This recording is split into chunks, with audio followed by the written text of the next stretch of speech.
এখানে সাইন করে দাও অর্থি। ডিভোর্স পেপারটা সামনে এগিয়ে দিয়ে খুব শান্তভাবে কথাটা বলল অর্ণব। বিয়ের প্রথম রাতে স্বামীর হাতে ডিভোর্স পেপার দেখে বুকটা কেঁপে ওঠে অর্থির। মাথা তুলে অর্ণবের দিকে তাকালো। করুণ চোখে ড্যাব ড্যাব করে তাকিয়ে আছে সে। বিয়ের প্রথম রাতে ডিভোর্স পেপারে সাইন করার ভাগ্যটা বোধ হয় তার কপালেই লেখা ছিল। অর্ণব আবার চোখের ইশারায় আবার বলল সাইন করতে, কিন্তু অর্থি করুণ চোখে তাকিয়ে আছে। তার ধারণা অর্ণব একটু পর হুট করে বলবে এটা মজা ছিল, কিন্তু তার ভাবনা জলে ফেলে অর্ণব তেজস্ব গলায় বলতেই ডিভোর্স পেপার হাতে তুলে নিল অর্থি। হাতটা কাঁপছে খুব, কাপা হাতে সাইন করে দিল চুপচাপ। অর্ণব কাগজটা হাতে তুলে নিল। তার মুখের কোণে একটা হাসি ফুটে উঠল।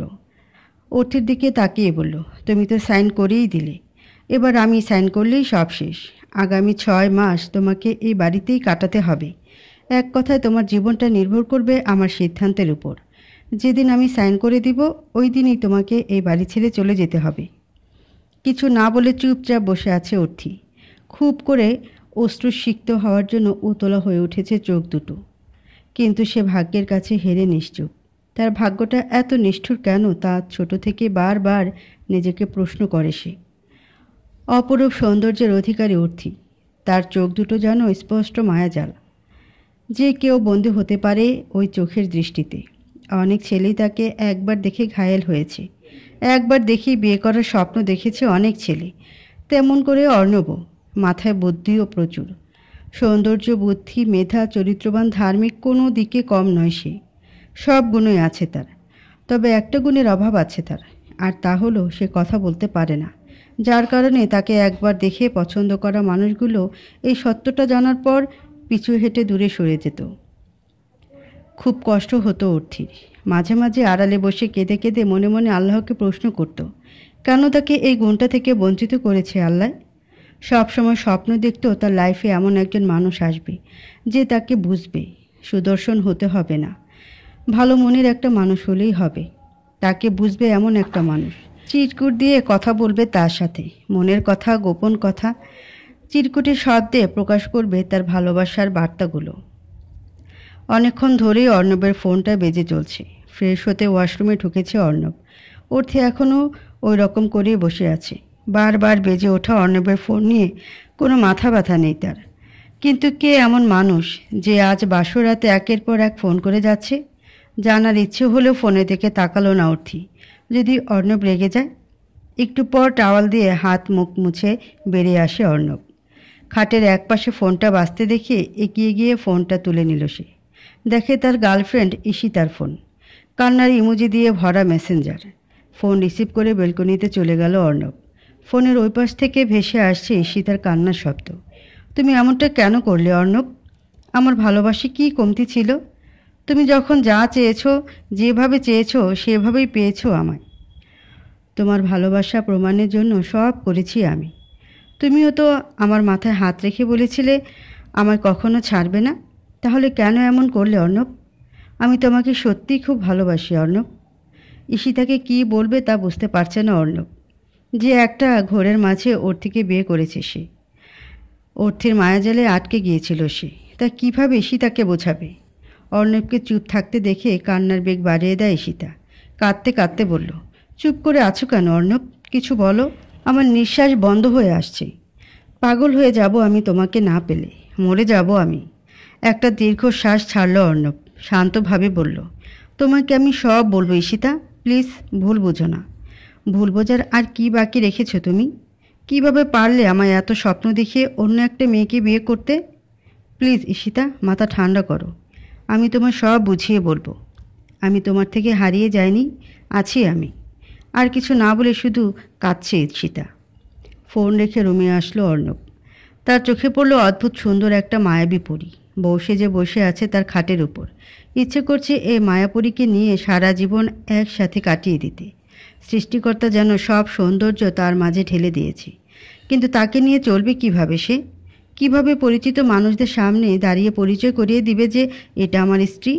পরিচিত মানুষগুলোই যখন প্রশ্ন করবে তখন তো কোনো উত্তর দিতে পারবে না সে, কারণ তার সেই শক্তিটা নেই। সারা রাত কি এভাবেই বসে কাটিয়ে দিবে, নাকি দয়া করে আমায় একটু ঘুমাতে দিবে? অর্ণবের কথায় খাটের একপাশে সরে বসল অর্থি। অর্থির বিপরীত দিকে ঘুরে শুয়ে পড়ে অর্ণব। অর্থি চুপচাপ তাকিয়ে আছে তার দিকে। অর্ণব কিভাবে ফটফট করে কথা শুনিয়ে শুনিয়ে শুয়ে পড়ল।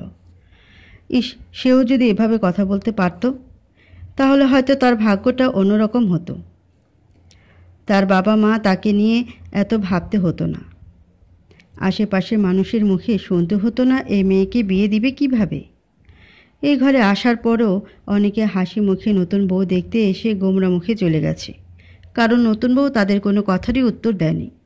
এরপর একে একে সবাই চলে গেল। কারো মুখে বলতে শুনেছে, অর্ণব ভাই এমন রোবটকে কিভাবে বিয়ে করলো? বউ নাকি কথা বলতে পারে না, এটা কোনো কথা? এসব শুনে একটু মন খারাপ হয়নি তার, কারণ এসব কথা শুনতে শুনতে সে ছোটবেলা থেকেই অভ্যস্ত। চুপচাপ বসেছিল তার বিয়ে করা স্বামীর জন্য। তার বিশ্বাস ছিল এই মানুষটা তাকে একটু হলেও বুঝবে। তার জীবনে এই একটাই মানুষ এসেছে যে তার রাগ, ভালোবাসা, অভিমান সব কিছু চোখের দেখাতেই বুঝবে, মুখ ফুটে বলতে হবে না। কিন্তু তার ধারণা ভুল প্রমাণ করে রুমে ঢুকে প্রথমে ডিভোর্স পেপার এগিয়ে দিল তার দিকে। এর চেয়ে কষ্ট আর কি হতে পারে তার জন্য? অর্ণবের উল্টো দিকে ঘুরে শুয়ে আছে অর্থিও। ঘুম আসছে না, নিজেকে খুব অসহায় লাগছে আজ।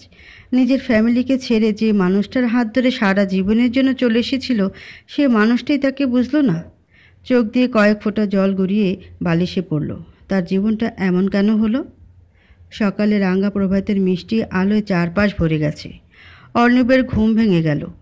দেখে তার থেকে অনেকটা দূরে গুটিসুটি মেরে শুয়ে আছে মেয়েটা। দেখে মনে হচ্ছে হিংস্র বাঘের খাঁচায় পড়ে সে ভয়ে একপাশে গুটিসুটি মেরে আছে। অর্ণব খাট থেকে নেমে জানালার পর্দা সরিয়ে দিল। এক চিলতে আলো এসে অর্থের মুখকে স্পর্শ করতে অর্ণব অসম্ভব মুগ্ধতা খুঁজে পেল সেই মুখে। আচ্ছা, ঘুমন্ত মেয়েটাকে তার কাছে এত মায়াবী লাগছে কেন? ইচ্ছে করছে তার পাশে বসে কোলে মাথা তুলে নিয়ে সারা মুখ জুড়ে ভালোবাসার পরশ এঁকে দিতে। এটাও কি পূর্বের মতো একটা ঘোর? অর্থির থেকে চোখ ফিরিয়ে বেলকনিতে গিয়ে দাঁড়ায় অর্ণব। বাইরে কয়েকজন মানুষ কাজ করছে, আর ঘরেও অনেকের কথাবার্তা শোনা যাচ্ছে। সকলে উঠে গেছে তাড়াতাড়ি। হঠাৎ বাড়ির গেটে চোখ পড়তে দেখে ঈশিতা বাড়ির ভেতরে আসছে। ঈশিতাকে দেখিয়ে যেন অবাকের চরম সীমানায় পৌঁছে গেল অর্ণব। ঈশিতার এমন উপস্থিতি তার শরীরে অদ্ভুত এক শিহরণ তৈরি করে মুহূর্তেই। বিয়ে বাড়িতে প্রাক্তন প্রেমিকার সিনক্রিয়েট, এমনটা হলে মানিজ্যতের চিরে ফোটাও থাকবে না আজ। যেভাবেই হোক ঈশিতাকে আপাতত কিছু একটা বুঝিয়ে হলেও এখান থেকে সরাতে হবে। আর এক মুহূর্ত দেরি না করে নিচে যাওয়ার জন্য পা বাড়ায় অর্ণব। দরজার কাছ অব্দি আসতে খেয়াল হয় পরনে একটা শর্ট প্যান্ট। নিচে অনেক মানুষ চলাচল করছে, এদের সামনে দিয়ে অন্তত শর্ট প্যান্ট পরে তো আর যাওয়া যায় না। মুখ দিয়ে মুহূর্তে একটা বিরক্তিকর শব্দ উচ্চারিত হয়। প্রবাদটা মনে হয় এই জন্যই তৈরি হয়েছিল, যেখানে বাঘের ভয় সেখানেই সন্ধ্যা হয়। অর্ণব দ্রুত একটা ট্রাউজার পরে দৌড়ে নিচে চলে গেল। এদিকে ঘুম ভেঙে গেল অর্থির। মিঠি মিঠি চোখে তাকাতেই দেখে অর্ণব পাশে নেই। বিছানা থেকে নেমে বেলকনিতে আসতেই দেখে অর্ণব বাইরে একটা মেয়েকে আড়ালে নিয়ে গিয়ে কি যেন বোঝাচ্ছে। মেয়েটা কি রেগে আছে না কাছে দূর থেকে স্পষ্ট বুঝতে পারছে না অর্থি। তাদের মাঝে কি কথা হচ্ছে ওটাও বুঝতে পারছে না সে। দেখো অর্ণব, আমি কিন্তু এখানে চিৎকার করে সবাইকে বলে দিব যে তোমার সাথে আমার কি কি ছিল। তুমি আমাকে বিয়ে করবে বলে আমার সব কেড়ে নিলে, আর এখন কিভাবে অন্য একটা মেয়েকে বিয়ে করে ঘরে তুলে নিলে তুমি? কি ভেবেছো আমাকে এভাবে ঠকিয়ে তুমি সংসার পাতবে আর আমি কিছুই বলবো না? নিজের ভালোবাসা আরেকজনের হাতে তুলে দেওয়ার মতো এতটাও উদার আমি নই। আমি এখানে সবাইকে বলে দিব সুইসাইড করব আমি, আর সুইসাইড নোটে তোমার নাম লিখে যাব। আমার মৃত্যুর জন্য তুমিই দায়ী। কপালে এক হাত রেখে বিরক্তি প্রকাশ করলো অর্ণব। কিছুতেই এই মেয়েকে বোঝাতে পারছে না আজ। বিরক্তি কন্ট্রোল করে বলল, ঈশিতা প্লিজ আমার কথাটা একটু বোঝার চেষ্টা করো। আমি তোমাকে সব বলবো। আমি একটা ঝামেলার মাঝে আছি। তোমার সাথে আমি বিকেলে দেখা করব, আই প্রমিস। আর শোনো, আমি তোমাকে ঠকাবো না। ভালো, আমি তোমাকেই বাসি ঈশিতা। ঈশিতা একটা তাচ্ছিলের হাসি দিল আর বলল, এটা ভালোবাসা?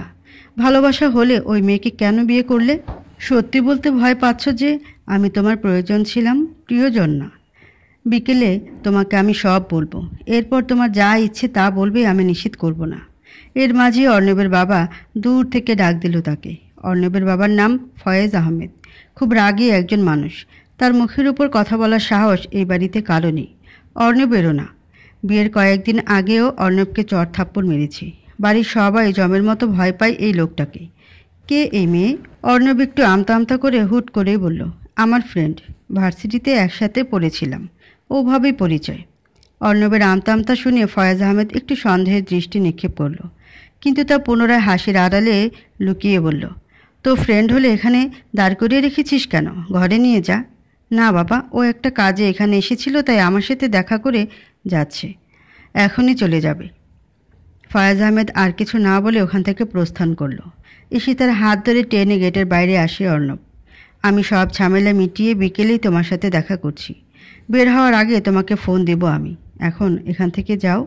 ঈশিতা কিছুক্ষণ অর্ণবের দিকে তাকিয়ে রইল এক দৃষ্টিতে, খুব ভয়ঙ্কর চাহনি। মনে হচ্ছে সে তার চাওয়াকে না পেলে সব উলটপালট করে ফেলবে। এরপর একটা রিকশা ডেকে উঠে চলে গেল সে। বুকে হাত দিয়ে একটা নিঃশ্বাস নিল অর্ণব। কিছুক্ষণ বাইরে দাঁড়িয়ে নিজেকে স্বাভাবিক করে বাড়ির ভেতরে প্রবেশ করল সে। দেখে কাজকামের ব্যস্ততা বেড়েছে আগের থেকে। অর্ণবের ছোট বোন অর্ণি সকলকে চা দিয়ে অর্ণবের দিকে এগিয়ে আসলো। কিরে ভাইয়া, এত সকালে কোথায় গিয়েছিলি তুই? ওদিকে মা তোকে সারা বাড়ি খুঁজছে। মা এখন কোথায়? ভাবি রুমে গেছে। অর্ণব রুমের দিকে এগিয়ে গেল। দরজার সামনে এসে দেখে তার মা বেরিয়ে আসছে রুম থেকে। অর্ণবের পাশ কাটিয়ে চলে গেল, কোনো কথা বলল না। বিষয়টা এত গুরুত্ব না দিয়ে রুমে প্রবেশ করলো অর্ণব। দেখে একটা গোলাপি কালা শাড়ি পরে আয়নার সামনে দাঁড়িয়ে আছে অর্থি। ঠোঁট দুটিও গোলাপি, তবে ভয় লজ্জা দুটোই মিশে আছে। অর্থির কাছে এগিয়ে গেল অর্ণব। এমন একটা রূপবতী মেয়েকে কেন আল্লাহ এই শক্তিটা থেকে বঞ্চিত রাখল? সে তো এমন একটা মেয়েকেই চাইতো সবসময়। পেয়েও গেল তার স্বপ্নের রাজকুমারীর মতো একটা মেয়ে, কিন্তু কখনো কণ্ঠস্বর শুনতে পাবে না, এটা ভাবতে সব কিছু যেন পানসে লাগে তার কাছে। অর্থির মাঝে তো নিজেকে তখনই হারিয়ে ফেলেছিল যখন সে অর্থিকে প্রথম দেখেছিল। সে চুপচাপ অর্থের সামনে এগিয়ে গিয়ে হাঁটু ভেঙে ফ্লোরে বসে পড়ে। নিচের দিকে তাকিয়ে থাকা অর্থি এবার একটু অবাক হয়ে অর্ণবের দিকে তাকায়। তার নিঃশ্বাস ভারী হয়ে আসে। কি করবে এই লোকটা? মুহূর্তে অর্থিকে অবাক করে দিয়ে তার ফর্সা পেটে ঠোঁট ছুঁয়ে দেয় অর্ণব। অর্থি দুই হাতে শাড়িটা খামচে ধরে চোখ বুজে নেয়। জীবনে প্রথম কারো কাছে আসা, প্রথম কারো স্পর্শ, তার সমস্ত শরীর জুড়ে শীতল শিহরণ বয়ে যায় মুহূর্তেই। হাতের আঙুলগুলো কাঁপছে তার। এক মুহূর্তের জন্য হলো মনে হচ্ছে যে তার সমস্ত শক্তি কোথায় হারিয়ে গেছে এই স্পর্শতেই। অর্থির এমন কাঁপনে অনুভব করে উঠে দাঁড়ায় অর্ণব। অর্ণবের চোখের দিকে তাকাতে পারছে না অর্থি। অদ্ভুত এক জড়তা কাজ করছে তার মাঝে। কাপা হাতে একটা কাগজ এগিয়ে দেয় অর্ণবের দিকে। অর্ণব কাগজটা হাতে নিয়ে দেখে ছোট্ট একটা লেখা, শেষে একটা রাগী ইমোজি আঁকা। মেয়েটাকে কিছু না বলে সেখান থেকে চলে গেল অর্ণব। অর্ণবের হাবভাব বুঝতে না পেরে অর্থি চুপচাপ দাঁড়িয়ে আছে। কিছুক্ষণ পর আশেপাশের বাড়ির মহিলারা আসলো নতুন বউ দেখতে। এসেই দেখে বউ নয়, যেন ফুটফুটে একটা পরী বসে আছে তাদের সামনে, যার মুখশ্রী পুরোটাই যেন অদ্ভুত এক মাধুর্যতায় মোড়ানো। কিন্তু যখনই শুনল অর্থি কথা বলতে পারে না, তখনই হাবভাব বদলে যায় তাদের। কেউ বলে ওঠে, ফয়েজ আহমেদ তো ছেলের জন্য দেখি একেবারে ফুটফুটে একটা পরী নিয়ে এসেছে রে। পাশ থেকে আবার কেউ মুখ বাঁকিয়ে বলল, পরী আনলে কী হবে, একমাত্র বউ হয়ে কারোর সাথে কথা বলার যোগ্যতাটাও তো নেই তার। দেশে কি মেয়ের অভাব ছিল? এত ভালো ভালো মেয়ে থাকতে ফয়েজ আহমেদ কীভাবে ছেলের গলায় একটা বোবা মেয়ে চাপিয়ে দিল? শুধু সুন্দর হলে কি সব হলো নাকি? আশেপাশের মানুষদের মুখে এমন কটূক্তি শুনে কান্না যেন আসতে গিয়েও দলা পাকিয়ে আটকে যায় অর্থির গলায়। ছোট থেকে কেউ যখন তার দুর্বলতা নিয়ে খোঁচা দেয়, তখন খুব কষ্ট হয় তার। আর এই কষ্টগুলো কারোর সাথে শেয়ার না করতে পারলেও যেন আরও দ্বিগুণ কষ্ট বুকের ভিতর চাপা থাকে। নীরবে বসে কেঁদে কেঁদে সেই কষ্টগুলোকে অভিযোগ বানিয়ে সৃষ্টিকর্তার উদ্দেশ্যে আকাশের দিকে তাকিয়ে থাকে সে। আর তখন কষ্টগুলো অশ্রু হয়ে গাল বেয়ে নিচে আছড়ে পড়ে। অর্থির বাড়ি থেকে লোকজন এসেছিল আজ। তাদের দেখে যেন অর্থির অশ্রুসিক্ত চক্ষু যুগল আনন্দে নেচে উঠেছিল। যাওয়ার আগে তার মা তাকে কয়েকটা উপদেশ দিয়ে গেল। শোন, এটা এখন থেকে তোর বাড়ি। আমরা মা বাবা হলেও এখন তোর পর। তোর শ্বশুর শাশুড়ি এখন তোর বাবা মা। অর্ণবী তোর গার্ডিয়ান। সুন্দরভাবে চলবি এখানে। অনেক কষ্টে তোকে বিয়ে দিয়েছি, এখানে নিজেকে মানিয়ে নি। হাজার কষ্ট পেলেও কখনো শব্দটি করবি না। চুপচাপ মেনে নিবি সব সময়। ধৈর্য ধরে থাকবি। 20 বছর ধরে তোকে বড় করেছি, আমাদের দায়িত্ব এখন শেষ। সবাই চলে যাওয়ার সময় অর্থি ছল ছল দৃষ্টিতে তাদের দিকে তাকিয়ে রইল। কিভাবে দায়িত্ব শেষ বলে পর বানিয়ে চলে গেল তাকে? বিয়ের আগেও অনেক কথা শুনতে হতো। বারবার পাত্রপক্ষে এসে তাকে দেখে পছন্দ করলেও পরে রিজেক্ট করে দিত। অর্থির মা তো তাকে বলেই দিয়েছিল যে বিষ খেয়ে মরে তাদের মুক্তি দিতে। অর্থি চুপচাপ সব শুনত, নীরবে বসে বসে কাঁদত। অথচ তার ভাইয়া ও তার ছোট বোন ছিল তার বাবা মায়ের খুব আদরের। তাদের কাছে তো অর্থি বোঝাই ছিল এতদিন। এখন তারা মুক্ত, কিন্তু ডিভোর্সের পর কোথায় যাবে সে? আর ডিভোর্সের কথাটা মাকে বললে তো এতক্ষণে চড় থাপ্পড় দিয়ে তার গা লাল করে দিত। মা তো তাকে বলেই দিয়েছে ধৈর্য ধরে থাকতে, যত কষ্টই হোক না কেন, কখনো শব্দ না করতে। অর্থি নিজেও জানে না তার ভাগ্যটা শেষে কোথায় গিয়ে দাঁড়াবে। গতকাল থেকে এই পর্যন্ত সময়টা সে একজন মানুষকেই শুধু দেখেছে তার প্রতি স্বাভাবিক দৃষ্টিতে তাকাতে, আর সে হলো তার শ্বশুর ফয়েজ আহমেদ। আর বাকি সবাই তাকে অবহেলা দৃষ্টিতে। অর্থি এই বাড়িতে আসাটা কারো কাছেই সন্তুষ্টজনক নয়। ফয়েজ আহমেদ সবসময় চাইতো তার ছেলের জন্য শান্তশিষ্ট, সুন্দর, গুণবতী, সংসারী একটা মেয়ে, আর সে পেয়েও গেল। প্রথম যেদিন অর্ণব সহ সবাই অর্থিকে দেখতে গেল, তখন অর্ণব দেখল বেলকনিতে একটা মেয়ে দাঁড়িয়ে, অসম্ভব সুন্দরী একটা মেয়ে। মুগ্ধ হয়ে কিছুক্ষণ তাকিয়েছিল মেয়েটার দিকে। লজ্জায় মুখ লুকিয়ে ভেতরে চলে গেল মেয়েটা। এরপর যখন অর্থিকে তাদের সামনে নিয়ে আসা হয়, তখন হার্টবিটটা মুহূর্তেই বেড়ে গেল অর্ণবের। সে তখন এত কিছু জানতো না। মাকে ফিসফিসিয়ে বলল, আমার এই মেয়েটাকেই লাগবে মা। ফয়েজ আহমেদ খুশি মনে এঙ্গেজমেন্ট এর রিং পরিয়ে দিল।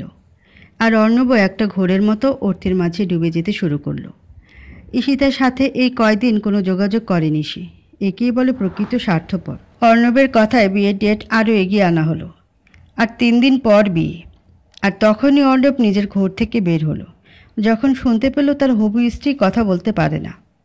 বিয়ে ক্যান্সেল করতে চাইলেও তার বাবার কারণে পারেনি, কারণ তিনি তার সম্মান হারাতে চায় না। আর বিয়ে সব ঠিকঠাক হয়েছে অর্ণবের কথাতেই, তাই বাধ্য হয়ে বিয়েটা করতে হলো তাকে। কিন্তু এর মাঝে এই কয়েক দিনে নতুন প্ল্যান তৈরি করে ফেলে অর্ণব। এরপর হাসি মুখে বিয়ে করে সেও। বিকেলে ঈশিতার সাথে দেখা করে অর্ণব। ঈশিতাকে সব কিছু খুলে বলে যে বাবার জোরাজোরিতে বিয়েটা করতে বাধ্য হয়েছে সে। আর অর্থির থেকে অলরেডি ডিভোর্স পেপারে সাইন নিয়েও নিয়েছে। অর্থি যতদিন টিকে থাকতে পারে ততদিন এ বাড়ির বউ হয়ে থাকবে সে। প্রথম ঈশিতার ঘোর বিরোধিতা ছিল, অর্ণব কেন এতদিন অন্য একটা মেয়েকে নিয়ে থাকবে, কিন্তু পরে সেও মেনে নিল ব্যাপারটা। অর্ণব যখন বলল খুব তাড়াতাড়ি অর্থিকে ডিভোর্স দিয়ে ঈশিতাকে বিয়ে করবে সে, আর মাঝখানে এই সময়টায় অর্থির সাথে সে এমন কিছু করবে যে অর্থির সহ্যের বাঁধ ভেঙে নিজে থেকেই অর্ণবের থেকে সরে চলে যাবে। আর অর্থির ডিভোর্স পেপারের সাইনটা সবাইকে দেখিয়ে বলবে অর্থি তাকে ডিভোর্স পেপার দিয়ে এই বাড়ি থেকে চলে গেছে। এরপর তাদের ডিভোর্স হওয়ার পর যখন অর্ণবের দ্বিতীয় বিয়ের কথা চলবে, তখন ঈশিতাকে বউ বানিয়ে ঘরে তুলে আনবে সে। প্ল্যানটা ভালো লাগলো ঈশিতার, তাই সে না চাইতেও অর্ণবকে সময় দিল কিছুদিন। এরপর কেটে গেল 2 দিন। বাবার বাড়ি থেকে এই 2 দিনে কোনো খোঁজ খবর নিল না কেউ। তবুও মন খারাপ হলো না অর্থির, কারণ তাদের মাথার বোঝা কমেছে। খোঁজ না নিলেও পারে, তারা তো দিব্যি ভালো আছে। ফজরের নামাজ পড়ে কিচেনে চলে যায় সে। সবার জন্য নাস্তা বানাতে হবে, সারাদিনে রান্না বাড়াও সে করে।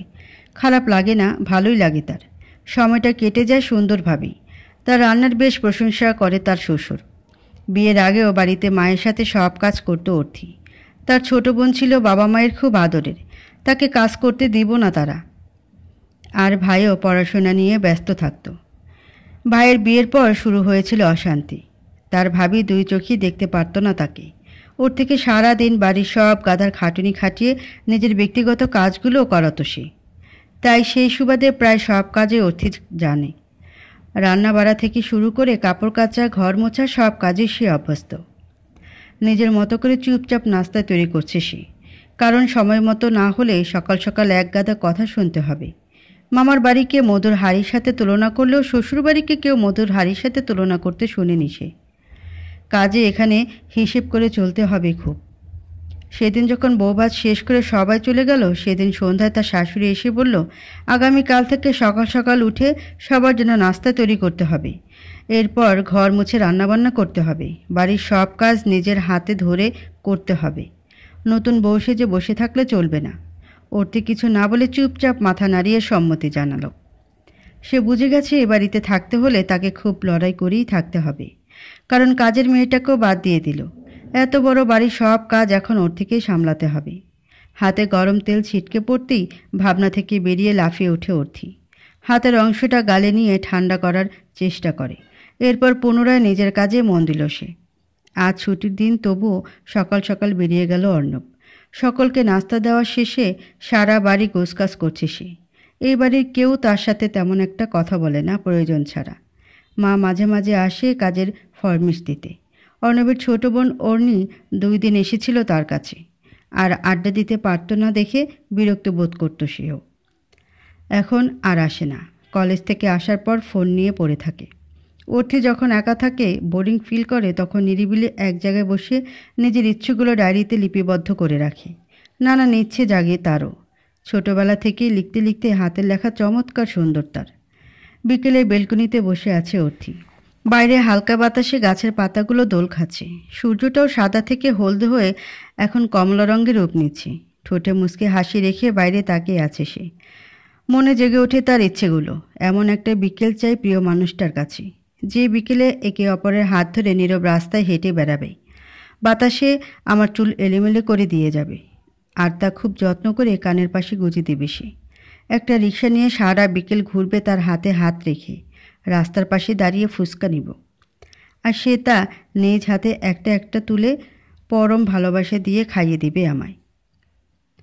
এরপর আর একটু সামনে গিয়ে 2 জন মিলে একটা আইসক্রিম ভাগ করে খাবো।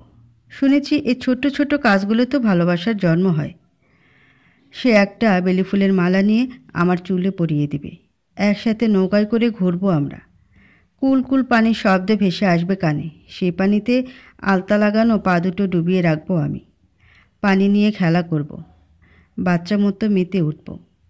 সে কিছু বলবে না, আমার বাচ্চামো দেখে হাসবে। আবার তার মুখে পানি ছিটিয়ে মারতেই তার হাসি মুখ রেগে ফায়ার হয়ে যাবে। তখন আমি হেসে দিব। আসার সময় কাচের চুড়ির বায়না করব। এরপর সে চুড়ি নিয়ে আমার হাতে পরিয়ে দিবে। তখন প্রায় সন্ধ্যা হয়ে যাবে। তার হাত ধরে কিছুটা পথ এগিয়ে গিয়ে 2 কাপ চা নিব দুজনে। বন্ধুর মতো আড্ডা হবে আমাদের। এরপর একটা রিক্সা ডেকে উঠে বাড়ির উদ্দেশ্যে রওনা দিব আমরা। রাতের আকাশের নিচে রিক্সায় করে বাড়ি ফিরব আমরা। হুট তোলা রিক্সায় সে আমায় এক হাতে জড়িয়ে কপালে আলতো করে চুমু এঁকে দিয়ে বলবে ভালোবাসি। বাসায় ফিরব দুজন। দিনটা থাকবে আমার কাছে খুব আনন্দের একটা দিন। আর এই আনন্দটা আরও দ্বিগুণ বেড়ে যাবে যখন সে আমার হাতে একগুচ্ছ গোলাপ দিয়ে বলবে, তোমার না গোলাপ খুব পছন্দের? আমি মাথা দোলাবো, আর সে মুচকি হেসে গোলাপ গুচ্ছটা আমার দিকে এগিয়ে দিয়ে বলবে, আর আমার পছন্দ হলো তুমি। দিবেন এমন একটা বিকেল উপহার হিসেবে আমাকে? এগুলো নিতান্ত অবাধ্য কাল্পনিক স্বপ্ন আমার, যা হয়তো কখনোই পূরণ হবে না। আমি যদি অন্য মেয়েদের মতো স্বাভাবিকভাবে চলতে পারতাম, তাহলে হয়তো আমার সাথে এই স্বপ্নগুলো মানানসই হতো। আবার একটা দীর্ঘশ্বাস নিল সে। একটু পর মাগরিবের আজান দেবে। ছাদ থেকে কাপড়গুলো নিয়ে আসতে হবে। ওদিকে তার প্রিয় স্বামী অন্য একটা মেয়ের বুকে শুয়ে আছে। অন্য কারো কাছে সুখ খুঁজতে ব্যস্ত সে। অর্ণব একটা পাতলা চাদরের নিচে ঈশিতাকে জড়িয়ে শুয়ে আছে। এদিকে অর্থি তাকে নিয়ে হাজারো স্বপ্ন বুনতে ব্যস্ত। আজ সারাদিন ঈশিতাকে সময় দিল অর্ণব। দিন শেষে এখন পাতলা চাদরের নিচে একে অপরের সাথে মিশে আছে এক হয়ে। বুকের উপর শুয়ে থাকা অবস্থায় অর্ণবের চুলে হাত দিয়ে বিলি কাটছে ঈশিতা। অর্ণবের গাল ভর্তি কয়েকটা চুমু দিয়ে বলল, ওই মেয়েটাকে কবে বের করবে বাসা থেকে? সব যেন দিন দিন অসহ্য লাগছে আমার কাছে। অর্ণব চোখ বুজে শুয়ে আছে। ঈশিতার কথায় কোনো ভাবান্তর নেই তার মাঝে। অর্ণবের এমন নীরবতা দেখে রাগ হলো ঈশিতার। অর্ণবের বুক থেকে মাথা তুলে বলল, কি হলো, চুপ করে আছো কেন? তুমি কি সত্যি ওই মেয়েটাকে বাসা থেকে বের করে আমায় বিয়ে করবে, নাকি এইসব মিথ্যা আশ্বাস দিয়ে আমায় আবারও ব্যবহার করছো? অর্ণব এবার কপালের চামড়া ভাঁজ করে ঈশিতার দিকে তাকালো। অর্ণবের দৃষ্টিতে অন্যদিকে চোখ ফিরিয়ে নিল ঈশিতা। শান্তভাবে অর্ণব বলল, তোমার কি মনে হয়? ঈশিতার সোজা উত্তর, আমার কি মনে হয় আমি জানি না। আমি শুধু জানি আমি তোমাকে চাই, আর তুমি যত তাড়াতাড়ি সম্ভব এসব ঝামেলা সরাও। আমার কিছু ভালো লাগছে না। একটা ছোট্ট নিঃশ্বাস ফেলল অর্ণব। আরও কিছুদিন যাক। হুটহাট কোনো কাজ করা ঠিক না। ঠান্ডা মাথায় করাই ভালো। আর যদি মেয়েটা না যায়, আর সবাইকে যদি বলে দেয় এসব তোমার জন্যই হচ্ছে, তখন ও এটা করবে না, আর করার সুযোগও পাবে না। আর করলেও তা তখন বোঝা যাবে।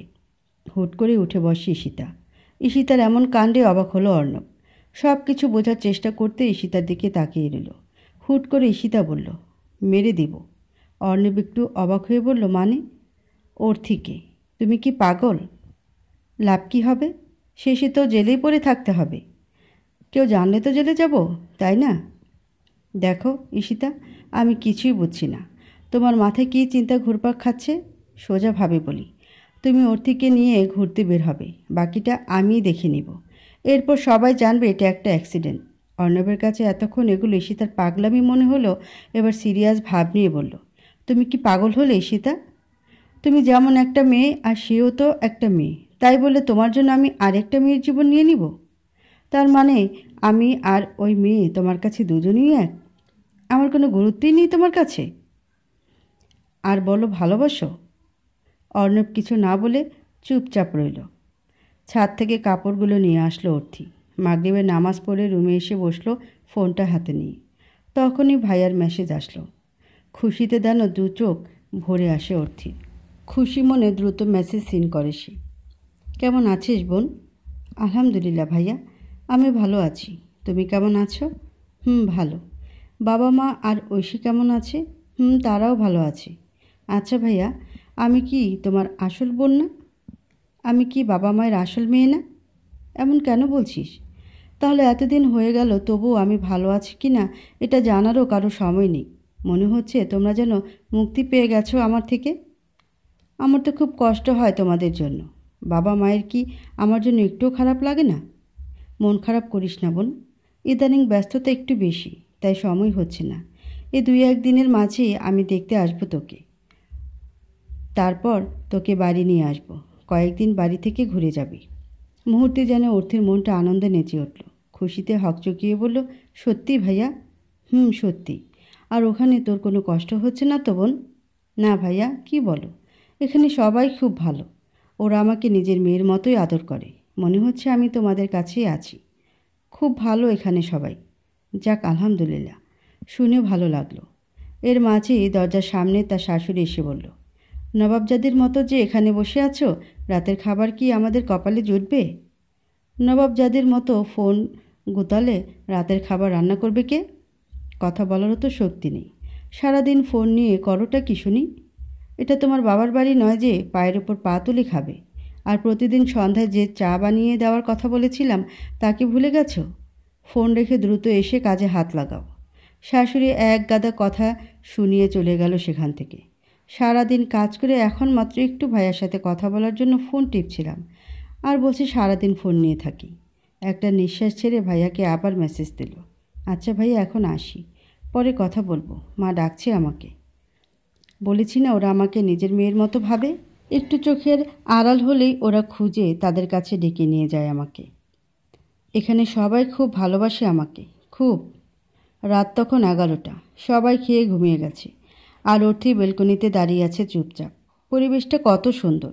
একটু একটু করে নিস্তব্ধ হয়ে যাচ্ছে রাতটা। সবাই ঘুমের দেশে পাড়ি জমাচ্ছে রাতটাকে একা করে। তার একটা স্বপ্ন ছিল, এমন নির্জন রাতে প্রিয় মানুষটার কাঁধে মাথা রেখে একসাথে ছাদে বসে খোলা আকাশের দিকে তাকিয়ে নিশ্চুপ হয়ে তার কথা শুনবে। কিছুক্ষণ ধরে অর্থির দিকে চেয়ে আছে অর্ণব। অর্থির ফর্সা ত্বক, চিকন ঠোঁট, মায়াবী চোখ যেন মুহূর্তেই মুগ্ধ করে ফেলল তাকে। অর্থির মাথা থেকে পা পর্যন্ত চেয়ে একটা ঘোরের মাঝে চলে গেল সে। মনে হচ্ছে পৃথিবীর সবচেয়ে সুন্দর ও মায়াবতী মেয়েটা তার সামনে দাঁড়িয়ে আছে। হুট করে কেউ এসে পেছন থেকে জড়িয়ে ধরতেই কেঁপে ওঠে অর্থি। কানের পাশে ঠোঁট ছোঁয়াতেই সারা শরীর অবশ হয়ে যায় তার। পেছন ফিরে তাকানোর আগেই তাকে কোলে তুলে নেয় অর্ণব। কিছু বলার শক্তিও যেন পাচ্ছে না অর্থি। অর্ণবের দিকে চেয়ে এটাও বোঝা যাচ্ছে না অর্ণব কি তাকে ধীরে ধীরে ভালোবাসতে শুরু করেছে, নাকি গভীর রাত হওয়ায় তার পুরুষত্ব জেগে উঠেছে। অর্থি চাইলেও অর্ণবকে কিছু বলতে পারছে না নিজেকে ছাড়িয়ে নিতে। যাই হোক, স্বামী তো, এই প্রথম তাকে এতটা কাছে টেনে নিল সে। সকালে ঘুম ভাঙতেই অর্ণবকে পাশে দেখে অবাক হয় অর্থি। হুট করে মনে পড়ে কাল রাতে ঘটে যাওয়া ঘটনাটা। মুহূর্তের লজ্জায় সারা শরীর গুটিয়ে আসে তার। উঠতে গেলে অনুভব করে মাথাটা প্রচুর ধরে আছে। ঘড়ির দিকে তাকিয়ে দেখে 6টা পার হয়ে গেছে। ফজরের নামাজও আদায় হলো না আজ। আবার এখন নাস্তা না বানালে একগাদা কথা শুনতে হবে। আর কিছু না ভেবে চুপচাপ একটা কাপড় নিয়ে ওয়াশরুমে চলে গেল। ফ্রেশ হয়ে সবার জন্য নাস্তা তৈরি করতে হবে। আজ দিনটা কেমন অন্যরকম মনে হচ্ছে। কারণটা হয়তো অর্ণব। তবে আজ অন্য একটা বিষয় খুব মনে পড়ছে তার। প্রান্তর কথা কেন আজ খুব মনে হচ্ছে সে জানে না, তবে বুঝতে পারছে আজ প্রান্তকে মনে পড়ছে খুব। ছেলেটা কত পাগলামি করেছিল তার জন্য, কতভাবে তার ভালোবাসা প্রকাশ করেছিল। অর্থি চাইলেও তাকে কিছু বলতে পারেনি, কারণ অর্থি মনে করত তার ফ্যামিলি তার জন্য যে সিদ্ধান্ত নেবে সেটাই তার জন্য ভালো হবে। আজ সন্ধ্যায় বাসায় ফিরে আসে অর্ণব। এত তাড়াতাড়ি বাসায় ফিরে আসার কারণটা বুঝতে পারেনি অর্থি। হয়তো আজ কাজের চাপ একটু কম ছিল। অর্ণব এসে অর্থির সামনে দাঁড়ালো। অর্থির দুই গালে হাত রেখে বলল, রাতের শহরটা দেখবে? বের হবে আমার সাথে? অর্থির চোখ দুটো আনন্দে নেচে উঠল। সে ঝটপট মাথা ঝাঁকালো, যার মানে সে যাবে। অর্ণব একটু হেসে বলল, আচ্ছা, দ্রুত রেডি হয়ে নাও। অর্থি খুশি মনে রেডি হতে চলে গেল। তবে আজ অর্ণবের ভালোবাসার মাত্রা একটু বেশি মনে হচ্ছে তার কাছে। অতি জিনিসটা বলতেই ভয়ঙ্কর হয়, হয়তো অর্ণবের ক্ষেত্রেও তাই। হয়তো হুট করে আজ তার এত ভালোবাসার পেছনেও কোনো কারণ আছে, তবে তা জানার বিন্দু মাত্র ইচ্ছে নেই অর্থির। তার মন জুড়ে আজ একটাই কথা বলছে যে কতদিন পর অর্ণব আমার সাথে স্বাভাবিক আচরণ করছে। মায়া থেকেই তো ভালোবাসার জন্ম, হোক না শুরু একটু একটু করে। অর্ণবের সাথে বের হলো সে। আজ খুব খুশি। অর্ণব ড্রাইভিং করছে আর পাশে বসে আছে সে। চুলগুলো হালকা উঠছে তার। তবে এই সন্ধ্যার পর অর্ণব তাকে কোথায় নিয়ে যাচ্ছে সেটা তার অজানা। তবে স্বামীর সাথে জাহান্নামেও যেতেও রাজি সে। এরপর একটা বড় বাড়ির সামনে এসে গাড়ি থামল। অর্থি বাইরের দিকে তাকিয়ে দেখে বাড়িটা খুব জাঁকজমকপূর্ণভাবে সাজানো। ভেতরে অনেক মানুষের কোলাহল শোনা যাচ্ছে। দেখে মনে হচ্ছে কোনো অনুষ্ঠান হচ্ছে বা পার্টি। এত কিছুর মাঝে অর্ণব তাকে স্ত্রীর পরিচয় এখানে নিয়ে আসবে তা ভাবতেই অবাক হচ্ছে অর্থি। গেটের সামনে আসতেই দুইটা ছেলে এসে রিসিভ করলো তাদের। ভেতরে ঢুকে চারদিকে তাকাচ্ছে সে। কত বড় আয়োজন! এর আগে কখনো এমনটা দেখেনি অর্থি, কারণ এরকম কোনো অনুষ্ঠানে তাকে কখনো নিয়ে যায়নি তার বাবা মা। মান সম্মানের ভয়ে অর্থিকে ঘরে রেখে যেত সবাই। প্রথম প্রথম খুব কান্না পেলেও পরে সব মেনে নিতে শিখে যায় অর্থি। আজ ওসব মনে পড়তে চোখে জল আসে তার। তার ফ্যামিলি তাকে কোথাও নিয়ে যেতে লজ্জা পেত, কিন্তু অর্ণব লজ্জা পাচ্ছে না। ঠিকই তার স্ত্রীর পরিচয় নিয়ে এলো। মানুষটাকে যতটা খারাপ ভেবেছিল ততটাও নয়। সত্যি ভালোবাসায় তৈরি হতে সময় লাগে। আজ নাকি অর্ণবের অফিসের কোনো কর্মকর্তার ফার্স্ট বিবাহবার্ষিকী, তাই এই পার্টির আয়োজন। অনেকে এসেই অর্ণবের সাথে হাত মিলিয়ে মত বিনিময় করছে। চারপাশে চোখ বোলাতেই চারপাশের মানুষগুলো দেখে রাগ হলো অর্থির। তাকে দেখে অনেকে হাসাহাসি করছে। কারণটা হয়তো তার ড্রেস আপ। পার্টিতে সব মেয়েরা এসেছে ছোট ছোট কাপড় পরে, যেখানে তাদের শরীরের অনেক অংশই দেখা যাচ্ছে। আর এদের মাঝে অর্থি একমাত্র ব্যক্তি যে এসেছে বোরকা হিজাব পরে, হাতেও কালো রঙের মোজা পরা। এসব পরে পার্টিতে আসায় অনেকেই তার দিকে চেয়ে হাসাহাসি করছে। বিষয়টা খুব খারাপ লাগছে তার। অর্ণবের পাশে পাশে হাঁটছে সে চুপচাপ। কয়েকজন তার সাথে কথা বলতে চাইলে অর্ণব তা মানিয়ে নিচ্ছে যে অর্থি ঠান্ডা লেগেছিল তাই গলা ব্যথা। আবার কেউ কেউ অর্থির সাথে হাত মেলাতে আসলেও অর্থি সরে অর্ণবের পেছনে গিয়ে দাঁড়াচ্ছে, কারণ পরপুরুষের সংস্পর্শে আসা ঠিক না এই ভেবে।